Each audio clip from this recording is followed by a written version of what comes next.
En el año 1453, los turcos otomanos conquistaron Constantinopla, la capital del Imperio Bizantino. Los sultanes otomanos la convirtieron en la sede de su poderoso imperio que en el siglo XVI se extendía desde Budapest hasta Bagdad, incluyendo la Meca y el norte de África. Durante la Edad de Oro del imperio, el arquitecto jefe del sultán fue el maestro arquitecto Sinan. Los majestuosos edificios de Sinan siguen dominando el panorama de la antigua capital otomana, hoy conocida como Estambul.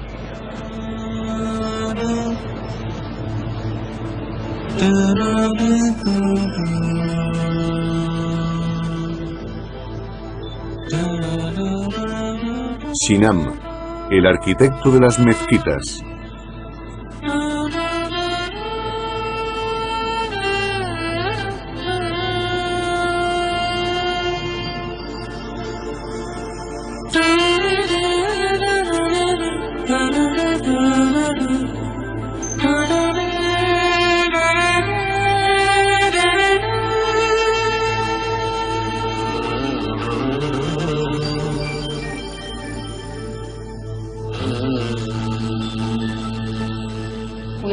Esto que estamos viendo es la silueta de Estambul.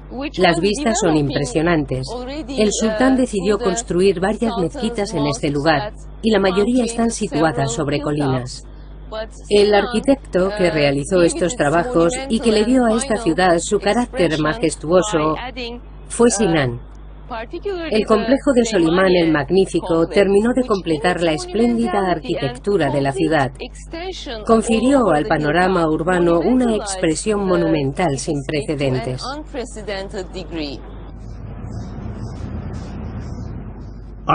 Los arquitectos crean edificios dentro del contexto de una ciudad, pero Sinan fue más allá y demostró cómo toda una metrópolis podía ser realzada incorporando a sus calles unos monumentos increíbles.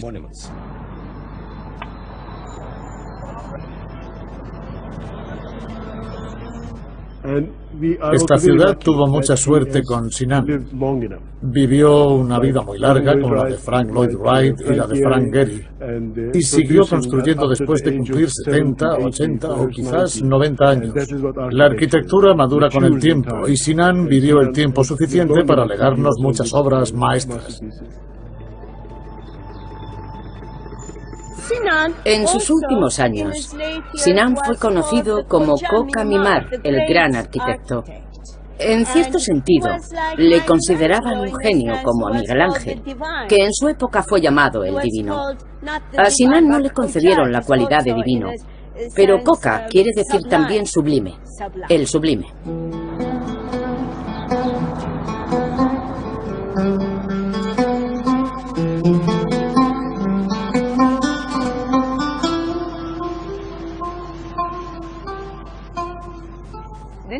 Esta es la mezquita de Solimán el Magnífico. Es el edificio más importante y el más majestuoso de todos los que construyó Sinan en Estambul. Fue encargada por el sultán Solimán y su arquitecto Sinan está enterrado justo al lado.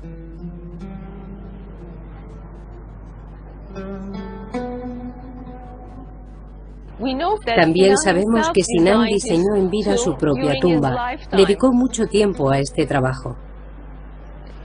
A su lado, hizo que enterraran a su única mujer, con la que tuvo 2 hijas y un hijo.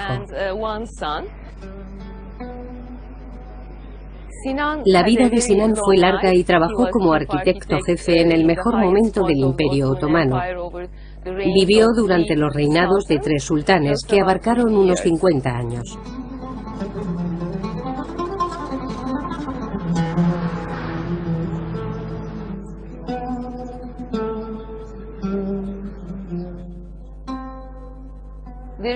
Pero conocemos muy poco acerca de Sinan, en particular de su personalidad, y solo se ha conservado un retrato que nos permite hacernos una idea de su imagen.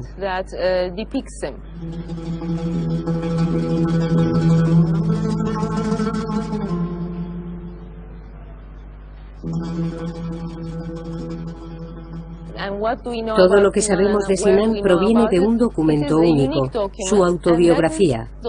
El arquitecto se la dictó a un poeta y pintor amigo suyo, Mustafa Say, unos 2 años antes de su muerte. Es la única fuente fiable que tenemos sobre Sinan. En su autobiografía encontramos algunas claves acerca de lo que el arquitecto pensaba sobre sí mismo. Su preocupación principal era la creatividad y su mayor deseo, convertirse en un artista de renombre mundial. De hecho, considera que algunas de sus grandes obras son trabajos universales y atraerán a personas de todo el mundo, personas que sabrán apreciarlas.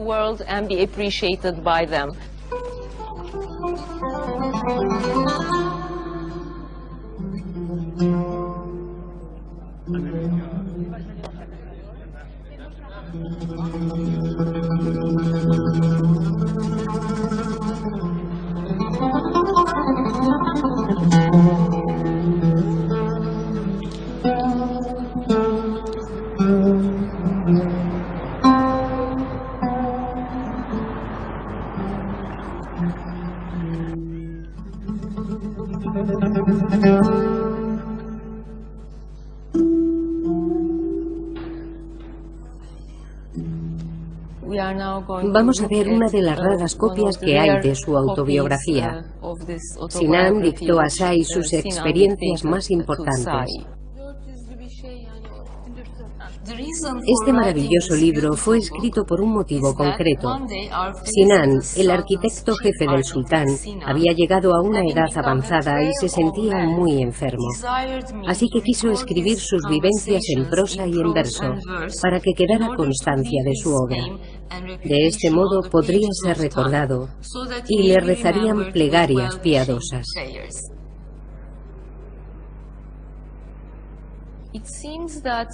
Parece que lo que estamos viendo es un borrador, todo lleno de notas y correcciones. Seguramente fue escrito antes de la edición final. El mismo Sinan ha corregido la lista de monumentos que se adjunta como apéndice a su autobiografía. Se trata de la historia de su vida y por eso cuenta con una sección dedicada a su obra. En el apéndice aparecen todos los monumentos que reclama para sí. Este siervo del Señor del Tiempo, y de los visires, y de los grandes, construyó nobles mezquitas del viernes en 80 lugares. Más de 400 excelsas mezquitas, escuelas del Corán en 60 lugares, y 32 palacios, 19 tumbas, 17 hospicios, 3 hospitales. Construyó puentes en 7 lugares, acueductos en 15 lugares, 6 almacenes, 19 caravanserais, 33 baños. No todas las construcciones de Sinan han sobrevivido. Sin embargo, muchas de sus mezquitas siguen en pie y en uso, aunque en estos días los turistas se mezclan con los fieles.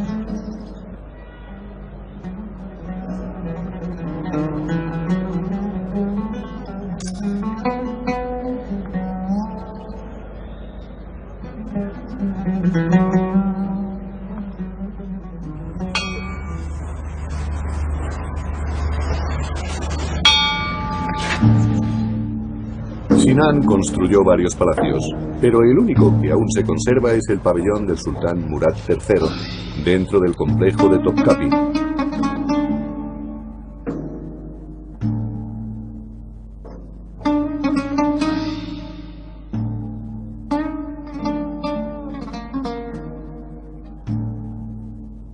Las paredes del dormitorio del sultán están cubiertas con deslumbrantes azulejos Iznik. Los frescos originales siguen decorando el techo. Debajo del dormitorio, Sinan creó una deliciosa sala para el sultán. Una de las muchas tumbas construidas por Sinan es el Museo del Sultán Solimán. El interior de esta estructura octogonal está suntuosamente decorado y junto con la anterior es la única bóveda que todavía existe con sus pinturas originales.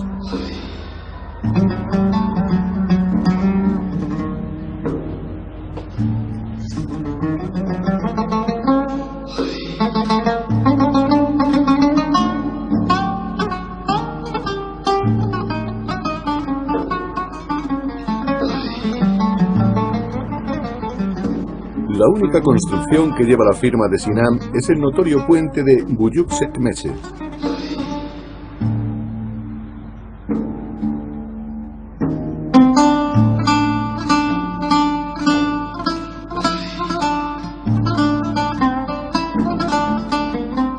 Muchos dignatarios le pidieron a Sinan que les construyera mezquitas como la que le había encargado el gran visir Rüstem Pasha. Esas mezquitas solo podían tener un minarete y debían ser más pequeñas que las de la familia imperial. Este gran visir quiso demostrar su poder gastando una fortuna en la decoración de su mezquita.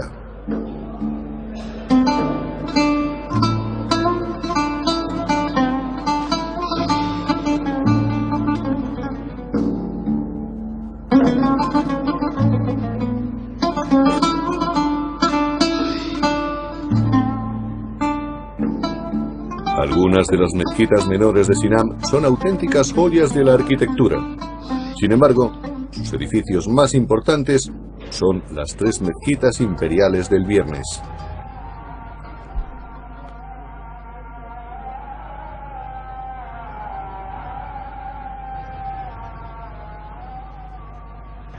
De joven, Sinan sirvió en el ejército y luchó en varias guerras.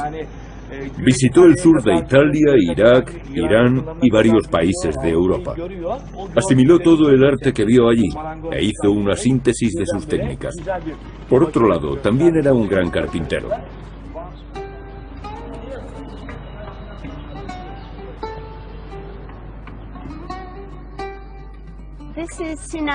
Este fue el primer encargo imperial que recibió Sinan.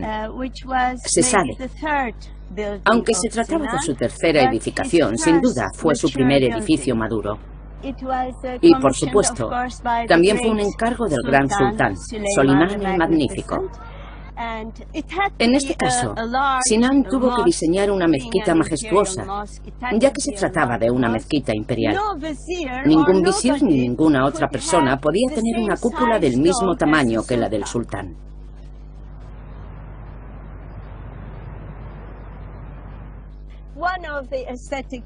Uno de los motivos estéticos de la arquitectura otomana son los diferentes contrastes entre cuadrados y círculos. El cubo contra la esfera. El cuadrado representa el mundo del hombre, delimitado por sus 4 direcciones: norte, sur, este y oeste. El cuadrado se ubica dentro del universo y del mundo celestial, que solía representarse como un sistema circular sin principio ni fin.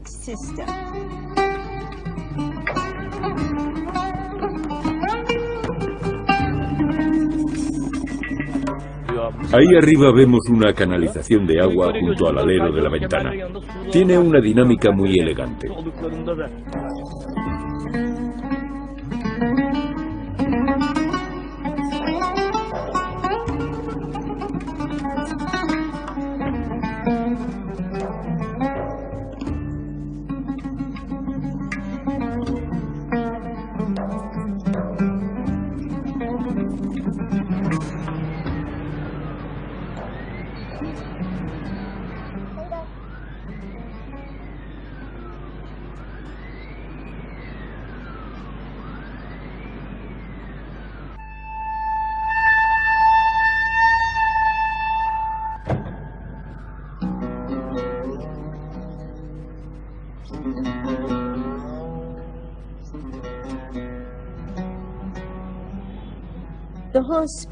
En el diseño espacial de las mezquitas y en la forma en que Sinan y otros arquitectos otomanos desarrollaron sus interiores, se emplearon las mismas soluciones estructurales bizantinas. Sin embargo, la concepción espacial es muy diferente. La luz, que proviene de muchos ventanales y de diferentes alturas, ocupa un lugar muy importante en esta construcción. Incluso en el suelo, que es el lugar donde reza el pueblo, existe una abertura hacia el exterior. Y se ve que las ventanas son más grandes según se va descendiendo hacia las zonas inferiores del edificio.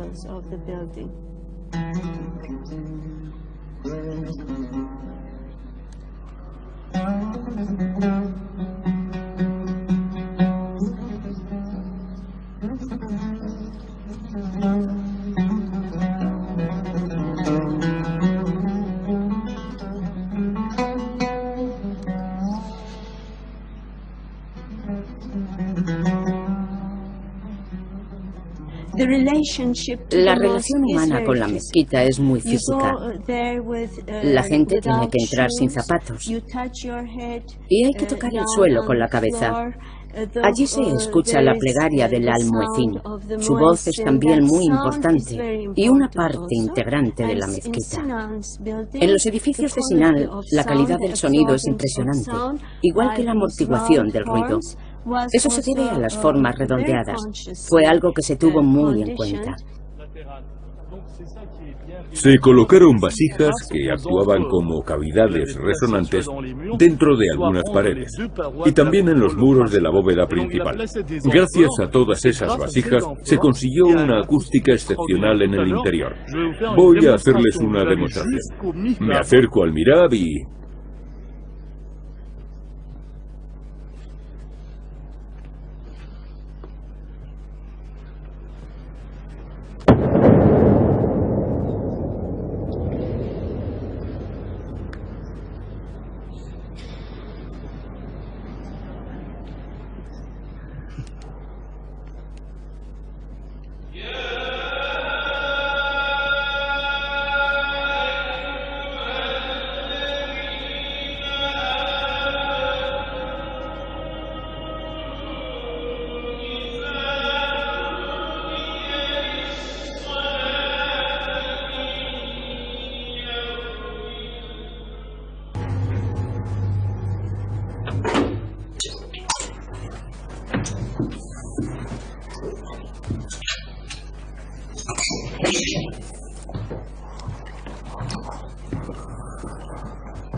Me llevó casi 10 años fotografiar la arquitectura de Sinan.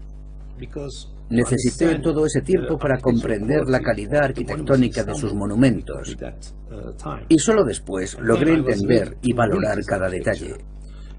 Para estudiar la obra de Sinan hay que apreciar la diferencia que existe con otros edificios de la ciudad, aunque al principio parecen muy similares. Cuando fotografío sus edificios intento hacerlo mirando desde la perspectiva en que miraría él. Me sitúo en el lugar que él elegiría, uno en el que pudiera reflexionar acerca de la geometría. Siempre busco esos ángulos para mi cámara.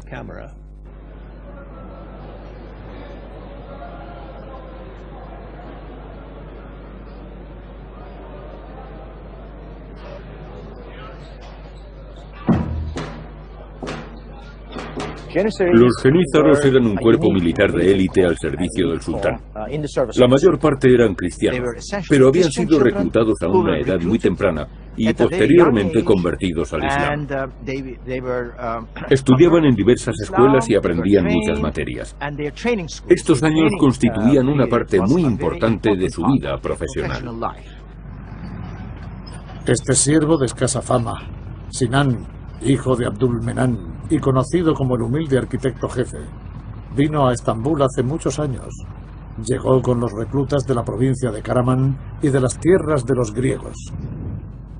Sinan fue reclutado en la región de Kayseri, que se encuentra en la Capadocia central.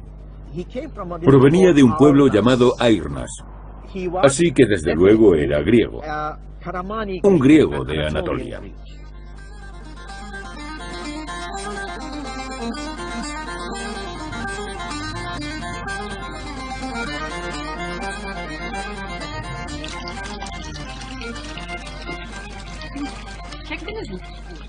Estamos muy orgullosos de él, no solo en Turquía, sino en todo el mundo. Es nuestro arquitecto y sentimos mucho orgullo. Sinan tuvo dos hermanos que también construyeron, aunque evidentemente no son tan conocidos. Sinan diseñó esta fuente. Su hermano Karagoz hizo la fuente de Karagoz. Y su otro hermano, Aga, hizo la fuente de Aga. Allí abajo está la casa donde nacieron y se criaron. Hay una casa en Agirnas en la que se dice que vivió Sinan, pero no hay pruebas de ello. La planta superior fue añadida mucho más tarde.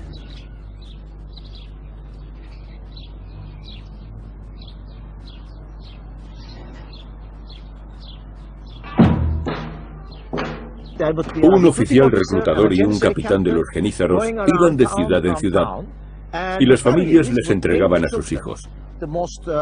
Los seleccionados debían ser los más atractivos, los más fuertes, y los que mostrasen buenas aptitudes físicas y un gran talento. Los familiares trataban de convencer a los oficiales de reclutamiento de que escogieran a sus hijos.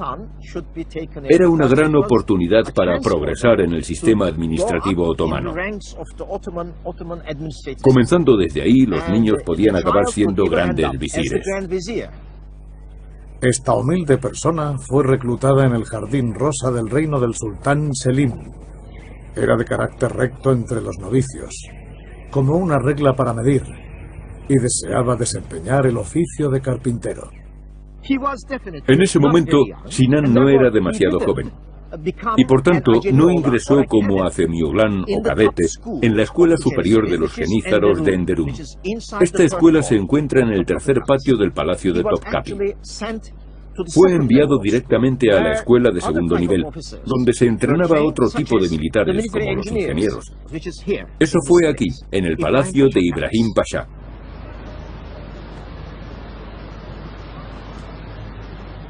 Sabemos que en esa época Sinan construyó muchas estructuras militares. Fue un constructor de puentes muy prolífico.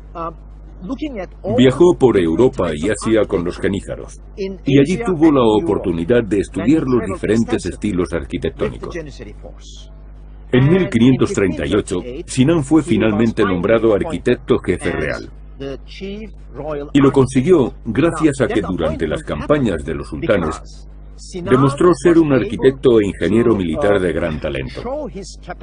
Sus superiores se dieron cuenta enseguida de que tenía ideas muy creativas.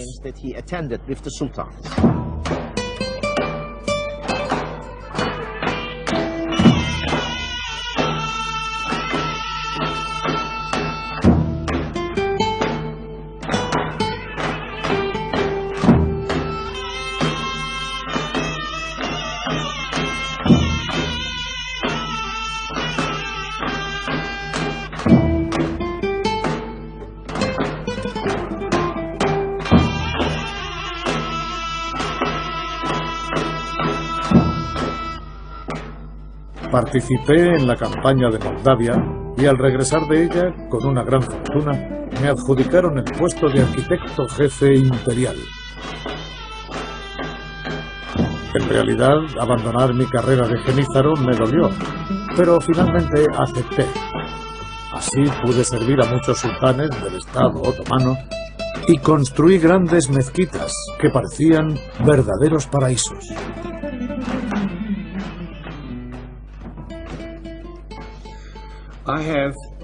He publicado un facsímil muy interesante sobre el sultán Solimán. Se le representa a caballo, muy cerca de su mezquita.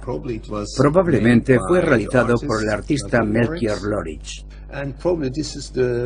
Puede que sea uno de los primeros documentos de la élite otomana, hecho al estilo occidental. En él se pueden apreciar las diferentes peculiaridades de los visires. En las grandes ceremonias de los viernes, los devotos salían del palacio formando una gran procesión hacia la mezquita. Pero esta imagen es muy especial, porque se trata de la inauguración de la mezquita de Solimán. Estoy seguro de que, en una ocasión como esa, Sinan estaba esperando a la puerta de la mezquita la llegada del gran séquito.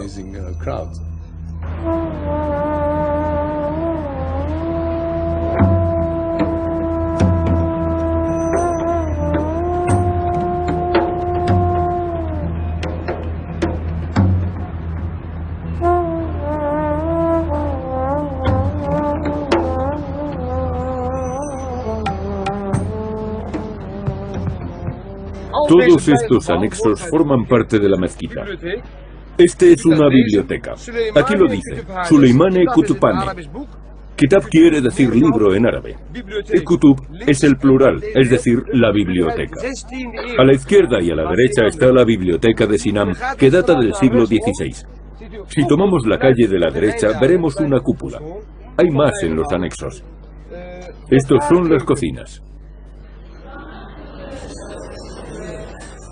Con un colegio médico, un hospital, habitaciones para invitados, cocinas públicas y varios seminarios teológicos, el complejo de Solimán era el centro espiritual e intelectual del Imperio Otomano. El propósito principal de la arquitectura de Sinan fue crear un espacio único, glorioso e ideal bajo las bóvedas de sus mezquitas. La bóveda se ha considerado siempre un símbolo arquitectónico muy importante en cualquier edificio. En los países mediterráneos, las cúpulas eran signo de poder y de riqueza, así como de santidad. El Panteón de Roma y Santa Sofía o Hagia Sofía en Constantinopla son las expresiones más elevadas de la arquitectura romana y bizantina.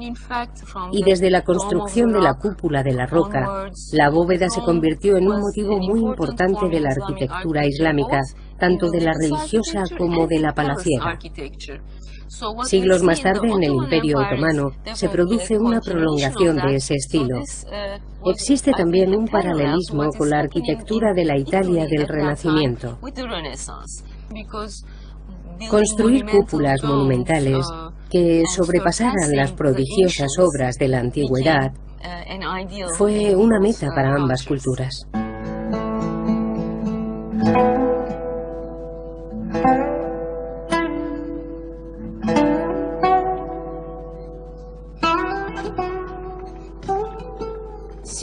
La construcción de la mezquita imperial de Solimán el Magnífico fue encomendada al arquitecto Sinan. Poco antes, el sultán había firmado un tratado con Carlos V.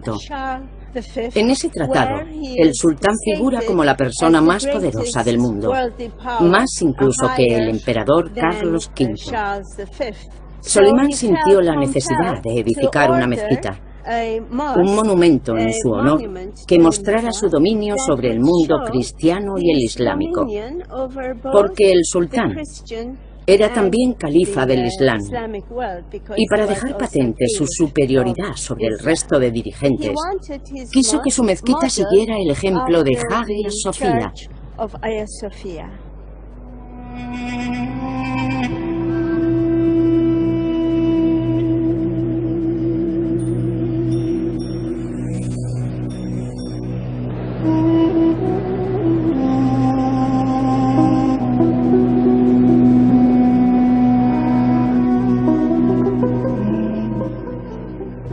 Hagia Sofía era una soberbia fuente de inspiración. Durante 100 años no se construyó nada mejor en todo el mundo.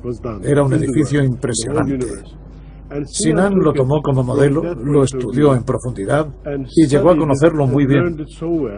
Vemos que la forma general de esta mezquita es muy similar a la de Hagia Sofía. La planta de la basílica presenta los lados abiertos y enormes ventanales para dejar pasar la mayor cantidad de luz posible. Y también encontramos el mismo sistema de bóvedas que en Hagia Sofía. Sinan reprodujo estos elementos. Había aprendido técnicas muy útiles como ingeniero, arquitecto y constructor.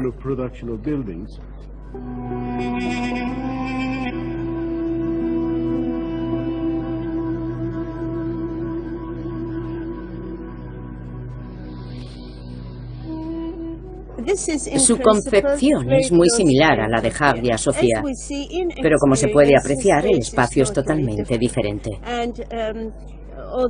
Sinan y otros arquitectos otomanos tomaron prestados elementos de la arquitectura bizantina, pero los adaptaron al paradigma arquitectónico de la cultura otomana y crearon así un espacio homogéneo. No existe separación entre el espacio central y las alas. Y aunque hay dos grandes columnas de pórfido a ambos lados, el ojo pasa sobre ellas sin detenerse y se dirige directamente hacia las paredes. Podemos apreciar perfectamente que todo el espacio se encuentra integrado en el conjunto.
Sinan pensó en todo.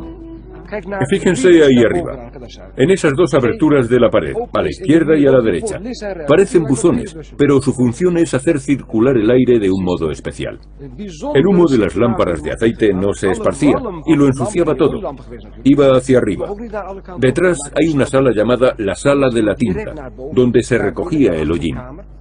Y este hollín no era desaprovechado, se empleaba en la industria de la tinta. Lo utilizaban para fabricar tinta.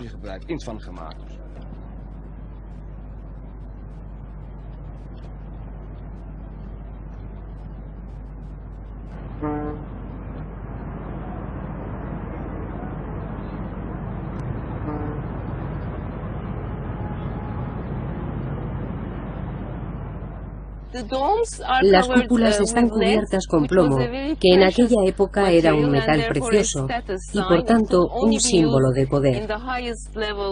Solo se utilizaba en los monumentos más importantes. En los demás había que recurrir a los ladrillos corrientes. Sinan variaba el tamaño de las cúpulas intencionadamente. Alternaba las grandes con las pequeñas para crear una figura piramidal que llegaría a convertirse en el sello de su estilo. En otras construcciones, los contrafuertes suelen ser muy angulares y sobresalen bastante del resto de la estructura. Sinan cambió esa imagen creando capas escalonadas de cúpulas. Su intención era destacar la forma piramidal. De ese modo, el conjunto adquiría un aspecto más elegante y armonioso, ya que los elementos no se acumulaban. Siguiendo estos patrones, Sinan pudo satisfacer su principal ambición estética: combinar la ingeniería y la resistencia con la elegancia estética y el refinamiento.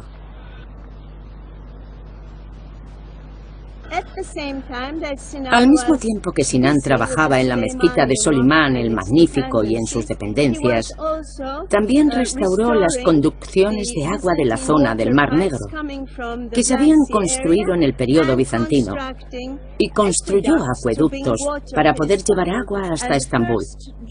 La primera gota cayó simbólicamente en una cisterna, que se encontraba justo en el centro del patio de la mezquita de Solimán. Y cuando este humilde servidor iba a presentarse ante el sultán, lleno de alegría por la llegada del agua, los agas preguntaron por qué el agua no tenía fragancia. «Esta es agua estancada», dijeron. Yo recé y respondí: es conocido de nuestro soberano el sultán que no hemos traído el agua mediante cañerías. El agua procede de un río y la hemos hecho pasar por canales de mampostería. La fuente es limpia como el cristal, está libre de toda impureza. Inmediatamente fui agasajado con presentes y vestiduras de honor.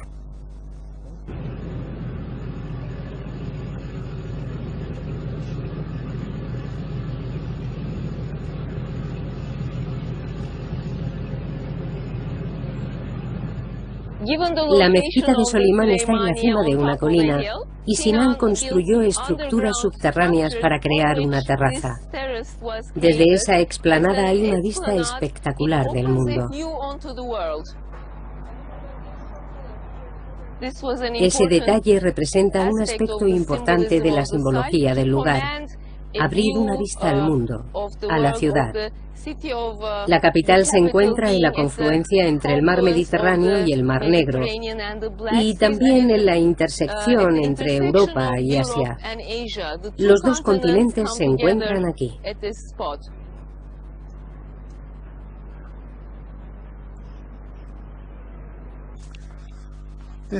Este es el panorama de Estambul según la visión de Melchior Lorich. Lo hemos publicado en versión facsímil. Queríamos mostrarlo tal y como era en su primera versión. El documento original data de 1559 y se conserva desde hace muchos años en la Universidad de Leiden. Es una de las vistas panorámicas de Estambul más importantes que existen. Como se puede ver, es muy grande. Tiene unos 12 metros de longitud y hemos reproducido el tamaño exacto del original. Nos muestra el palacio de Topkapi en toda su extensión y también la iglesia de Hagia Sofía, que destaca entre el resto de las edificaciones. Además, esta imagen nos permite apreciar el increíble tráfico marítimo que había entonces en la zona del Cuerno de Oro. Y aquí tenemos la parte más interesante del dibujo: la mezquita de Solimán el Magnífico. Aparece el mismo Melchior Lorich junto con el arquitecto Sinan. Bueno, eso creo. Yo he supuesto que debe de tratarse de Sinan. A Lorich le encargaron que dibujara la procesión del sultán el día de la inauguración de la mezquita de Solimán. Y evidentemente el arquitecto jefe no podía faltar a esa celebración. Seguramente el sultán presentó al arquitecto y a Melchior Lorich. Y es muy probable que Sinan mostrara a Lorich desde qué parte de la mezquita se tenía una perspectiva más amplia de la ciudad. Nadie podía saberlo mejor que él. En el dibujo también podemos ver la casa de Sinan. Se encontraba justo frente a la mezquita de Solimán. Era una casa otomana con forma de U. Era muy grande y estaba en una situación privilegiada, más o menos en el mismo lugar donde está ahora su tumba.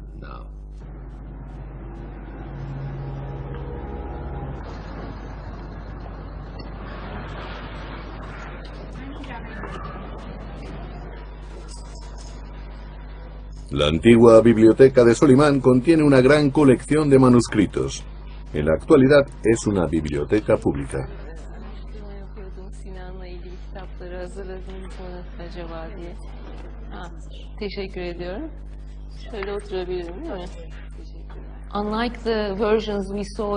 A diferencia de las copias que hemos visto en el archivo de Palacio, que eran borradores y copias únicas, estos son manuscritos del siglo XVII y XVIII y desempeñaron un papel muy importante perpetuando la memoria de Sinan.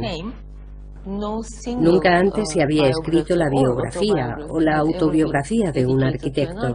Se trata de algo muy raro, y más en la historia europea. No es solamente una peculiaridad de la historia islámica, sino también de la medieval. Las biografías comenzaron a popularizarse durante el Renacimiento, y más o menos en ese momento apareció la biografía de Sinan. Con el Renacimiento reaparece súbitamente el interés por la impronta artística y Sinan dejó claramente la suya. Era un arquitecto muy conocido. Había escrito su autobiografía en la que detallaba toda su obra. También describió sus éxitos y fracasos y habló acerca de sus aspiraciones. Era un genio. Yo diría que fue una especie de Leonardo da Vinci, de Leon Battista Alberti o de Miguel Ángel. Sin duda fue un hombre que dejó huella. Y en mi opinión, es el arquitecto más representativo del mundo islámico.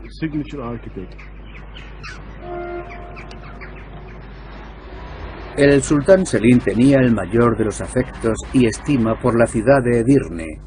Emitió un mandato imperial para que se construyera una mezquita del viernes como nunca se hubiera construido otra.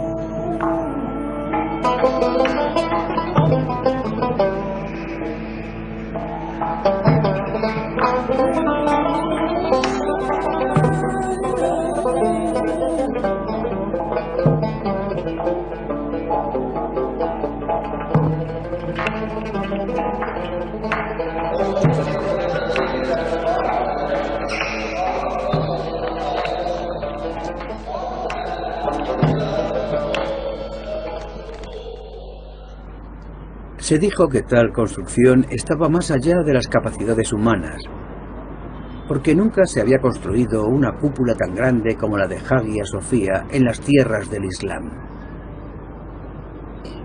Después de construir la mezquita de Solimán, Sinan quiso informarse sobre lo que se comentaba en Europa.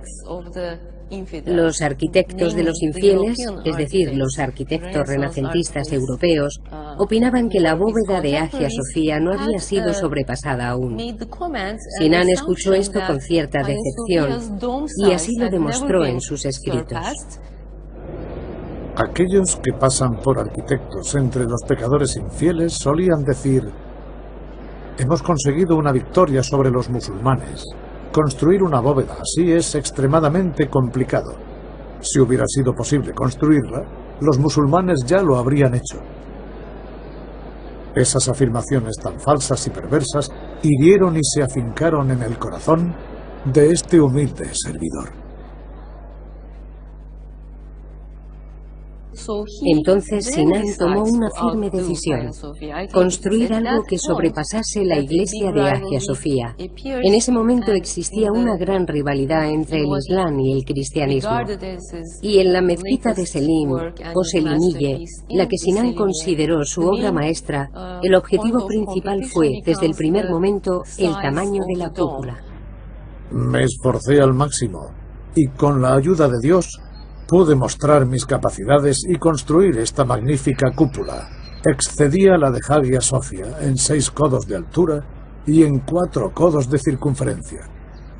Esta es probablemente una exageración del poeta Saí para adular a su amigo. Aunque Sinan se acercó mucho, las medidas de Hagia Sofia no fueron sobrepasadas. Pero arquitectónicamente, Sinan creó una obra maestra con su Selimille, que se ha considerado la culminación del arte de la construcción de cúpulas. Selimille fue construida para el hijo de Solimán el Magnífico, Selim II, después de una victoria y de la toma de Chipre. De hecho, los tesoros que trajeron de Chipre fueron empleados en la construcción de la mezquita. Por eso se trata de una obra tan especial. Tiene mucho valor porque forma parte de la historia de un modo particular. Selimille es única. El arquitecto Sinan desarrolló en ella todo su potencial y perfeccionó sus técnicas para crear una bóveda centralizada. Aunque la cúpula está sostenida por 8 pilares, esos pilares han sido desplazados todo lo posible hacia los lados. La perspectiva desde el suelo nos hace creer que estamos dentro de un cubo, como si el interior hubiera sido excavado en una sola roca. En arquitectura hay dos componentes básicos. Uno es la estructura, el otro la luz. De tal modo que cuando la luz y la estructura se unen, dan lugar al espacio. El espacio es el producto final y es especialmente importante en construcciones religiosas como las mezquitas y las iglesias. La calidad del espacio es lo más significativo.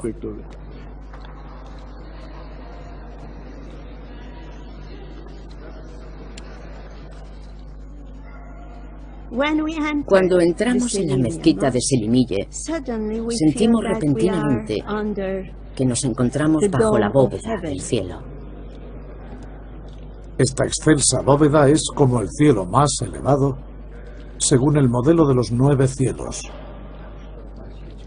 Una bóveda única, como nunca fue y como nunca será construida otra.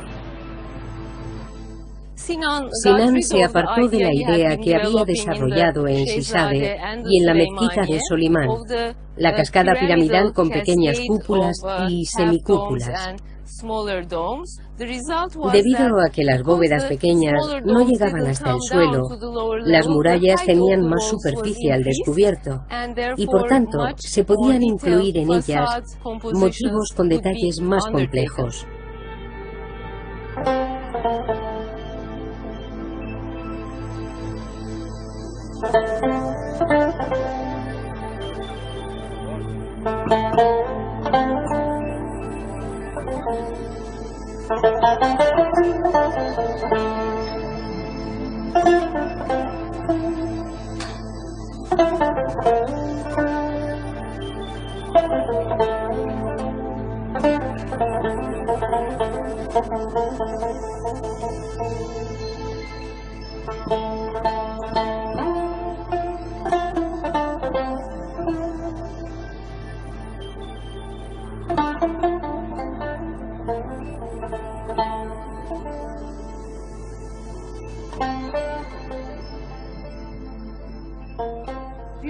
Normalmente, el alminar de los muecines se encuentra en uno de los pilares, en medio de la mezquita, bajo la bóveda.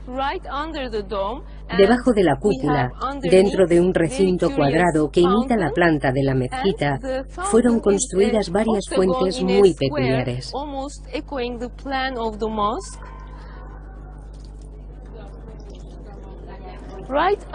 Justo por encima de las fuentes encontramos unos motivos religiosos, unas ruedas en torbellino que representan la rueda de los cielos. Este es uno de los pocos casos en los que se conservan los decorados con la madera original. Los motivos combinan elementos otomanos y elementos del arte islámico medieval. Entre ellos encontramos diseños turcomongoles, como cintas de nubes chinas, y también lotos y peonias que se remontan al periodo turcomongol. Esos elementos fueron introducidos en el arte islámico en el siglo XIV. Poco a poco, la decoración se fue actualizando con motivos florales. Encontramos ejemplos espectaculares en los azulejos de la galería del sultán.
Lo que resulta fantástico de la obra de Sinan es que aún se siguen estudiando sus técnicas y para el diseño de ciertas construcciones Los arquitectos siguen fijándose en muchos de sus trabajos. En ocasiones se han imitado sus obras, introduciendo ligeras diferencias. Todas sus innovaciones siguen vigentes en la esencia y en la historia de las ciudades en las que fueron edificadas. Esto es extremadamente importante, porque no creo que la arquitectura actual vaya a tener un destino similar. Sinan confiaba en que sus edificaciones resistirían el paso del tiempo. Y lo cierto es que su obra ya es parte de la historia. Después de 450 años, su arquitectura sigue siendo una fuente de inspiración y turistas de todo el mundo visitan sus mezquitas a diario. Un auténtico legado vivo. Este fue el sueño de Sinan.